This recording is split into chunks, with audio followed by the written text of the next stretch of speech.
Hello everyone, আসসালামু আলাইকুম। কী অবস্থা সবার? সবাই কেমন আছেন? আই হোপ সবাই ভালো আছেন। আলহামদুলিল্লাহ, আমিও ভালো আছি। অবশেষে ঘরের কাজ অনেকটাই কমপ্লিট, আলহামদুলিল্লাহ। এখন কিছুটা বাকি আছে, ফার্নিচার রং করতেছি, দেন ঘরের লাইটিংও করা শেষ। ভাবলাম আপনাদের সাথে তো একটা ভিডিও শেয়ার করা যায়, তাই চটপট ভিডিও করে আপনাদের সাথে শেয়ার করে দিলাম। যদি অবশ্যই আপনাদের ভালো লেগে থাকে তাহলে প্লিজ একটি লাইক দেন কমেন্ট করে যাবেন। ওকে, আল্লাহ হাফিজ, আমার সাথেই থাকুন।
আর হ্যাঁ, উপরের ছাদ থেকেও কিছুটা ভিডিও করলাম, দেখলাম নিচটা কেমন লাগে।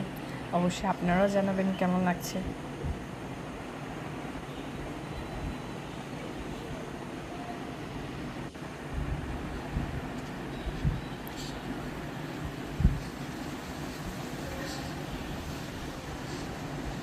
ও হ্যাঁ, একটা কথা বলতে ভুলে গেছি, ঘরের লাইটিংগুলো কেমন হচ্ছে প্লিজ অবশ্যই আপনারা কমেন্ট করে জানাবেন যে আমাদের লাইটিংগুলো ঠিক কিনা। ওকে, আল্লাহ হাফিজ।